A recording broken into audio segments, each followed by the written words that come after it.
Good morning, dear students. I, Rajesh Kumar, your physics teacher. Today, we will study our chapter 2, part 3. Okay, that is dimensional analysis. We will study about dimensions, dimensional formula, other physical quantities, their relation with each other. Okay, till now, in this particular chapter, we studied about units, SI units, fundamental units, derived units, as well as about errors also in our next segment. Yesterday we studied about errors, and today we will start the dimensional analysis, that is dimensions of a physical quantity. What do you understand by this? Okay, dimensions can be considered what is the height, what is the length, what is the breadth. Okay, so it may be defined as the power to which the fundamental units to be raised to represent that quantity completely is called dimensions of a physical quantity. For example, volume is given there. Okay, it is L into L into L, L cube, and these dimensions can be written as m to the power 0, L it is L cube, and L 3 it is, okay, and then t to the power 0. And you can also consider another, for example, area, that will be L into L, then it will be L square, and it can be considered m0 L square or L2 t to the power 0. Okay, so the dimensional formula, next term is dimensional formula. It is a compounded expression showing how it is a compounded expression showing how and which of the fundamental units used to measure the quantity is called dimensional formula. Okay, compounded expression means it will include mass, length and time, and which of the fundamental units is to be used to measure that particular quantity is called dimensional formula. Okay, so the dimensional equation will be the next term. It is dimensional formula when equated with the physical quantity of that formula gives the dimensional equation. It is volume. If we write it, volume on left hand side and m0 L cube and t0 on the right hand side, then it will represent dimensional equation. Okay, dimensional formula represent physical quantity only. It should be enclosed in equal brackets as m0 L and t0. So the dimension formula of some quantities will be, we will study it in next PPT. Okay, so the classification of physical quantities on the basis of dimensional analysis, the physical quantities are divided into four types. One, it can be dimensional variable first, dimensionless variable second, dimensional constant third, and dimensionless constant is fourth. Okay, so the dimensional variable are those physical quantities whose value changes and having are called dimensional variables: area, velocity, force, etc. Dimensionless variable, those physical quantities whose value changes and have no dimensions are called dimensionless. For example, strain, angle. Okay, solid angle. Dimensional constant, third quantity, those physical quantities whose values are constant but they have dimensions are called dimensional constant. For example, gravitational constant, Planck's constant also, they are having definite dimensional formula, and but their value is also there, they are having constant values. Dimensionless constant, those physical quantities whose value are constant and having no dimensions, or dimensionless we can call them. Okay, 1, 2, 3, pi, etc. are the examples. Use of dimensional equation, conversion of one system of unit to other, checking the accuracy of the formula. Okay.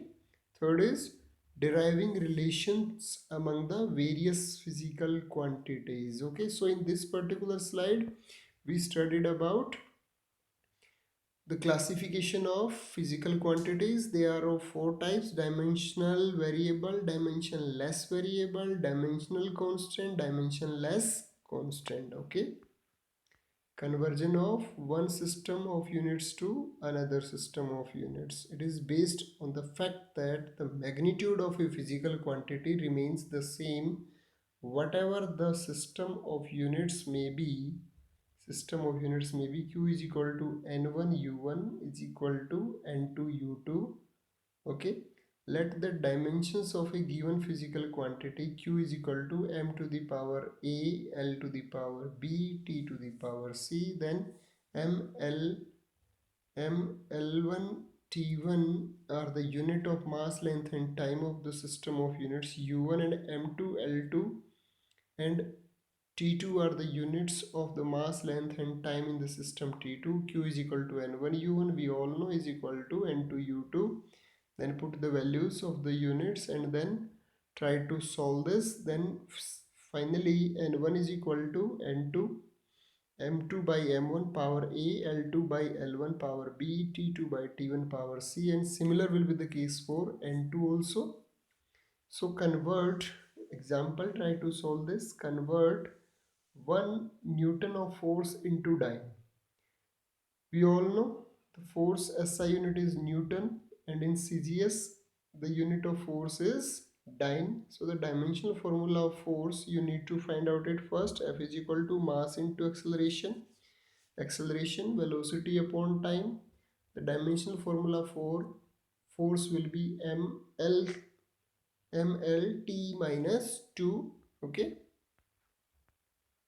System, CGS system, this is find out n1 is equal, n1 u1 is equal to n2 u2. N1 as the formula we derived earlier, that is put all the values 1 kilogram upon 1 gram, then convert the 1 kilogram into gram, and 1 meter upon 1 centimeter, 1 second upon 1 second, then cancel out the units, then it will become 10 to the power 3 into 10 to the power 2, it is equal to 10 to the power 5. 1 Newton is equal to 10 to the power 5 dyne.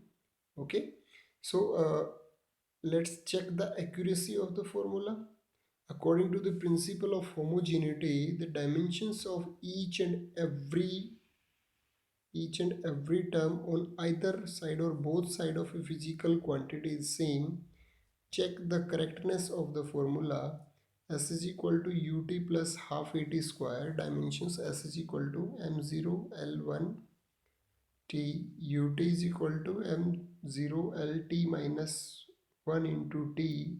So it becomes, we are checking the correctness of the dimensions of formula for second equation of motion, and there the dimensions on after comparing on both sides, it becomes equal m0 l1 t0, and on the right hand side m0 l1 and t0. So the formula is dimensionally correct. Okay. Quantities, knowing the factor on which the physical quantities depends using the principle of homogeneity of the dimension formula. Okay. For a physical quantity drawn, for example, in case of a simple pendulum, the time period of a simple pendulum is supposed to depend upon, these are the parameters: mass of the bob m, length of the pendulum, acceleration due to gravity g, then angle made by the spring with equilibrium position theta, and then try to establish the relationship T is directly proportional to m to the power a, l to the power b, z to the power c, theta to the power d. T is equal to k m a, l to the power b, z, c, theta d. Now compare the dimensions on both sides as we did in earlier also. You can do Then put all the values of the dimension formula and then you can experimentally prove this. T is equal to 2 pi under root L by Z, which is the required expression time period for the pendulum. Now the principle of homogeneity of the dimensions, principle of homogeneity of the dimensions. This principle states that the dimensional formula of every term on two sides of a given relation physical equation we will consider in this must be same. To check the correctness of the formula, we compare dimensions of each term on the both sides. Compare the dimensional formula of each term on both sides. So what are the limitations of dimensional analysis? We will study also this.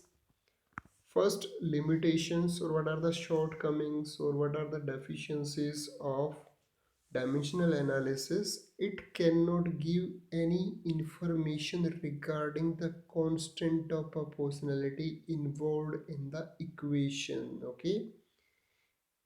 Second drawback is it gives no information about dimensionless constant in the formula. Okay, example 1 2 3 pi t ratio. Okay, sine, cosine, tangent, theta, etc.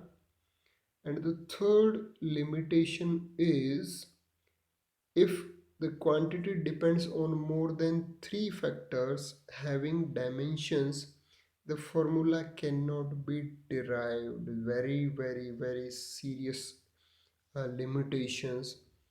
Fourth one is it cannot express the dimension of exponent and logarithmic functions. Again, very uh, alarming limitations.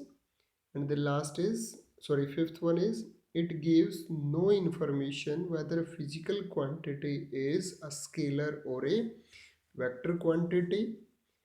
Okay, we should came to know after deriving the formula whether the quantity is scalar or vector, but this does not give us any information related to that. Okay. Sixth one is it cannot distinguish the two physical quantities having same dimensional formula. For example, work and energy. Formula will be the same. On the basis of that formula, we cannot judge or tell whether this is for work, this is for work, this is for energy. Okay, got it? So it's the major these were the major limitations, and these cannot be accepted. And we will study about various dimensional formulas. Those are used in our next session of video, next part of the video. In today's class, what we studied about? We studied about, let's recap, the dimensional analysis, the dimensional formulas, dimension classifications, or the classifications, how they are classified, quantities, principle of homogeneities, limitations, and other parameters also.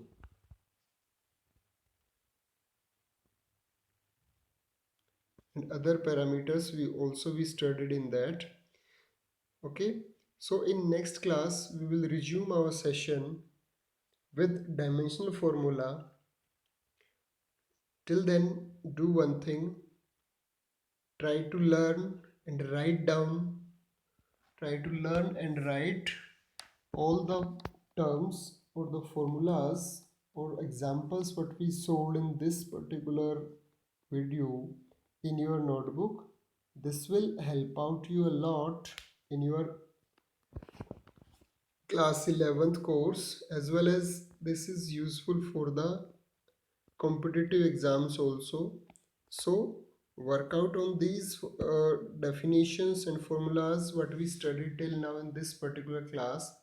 We studied about three segments including today's segment. One is the units as well as its measurement, different types of unit we studied over there. In the second one, we studied about errors, types of errors, combination of errors, accuracy, precision, as well as we studied about the significant figures and rounding of significant figures. And in this particular segment, we studied about the dimensional analysis. Okay, thank you so much. Take care. Good day.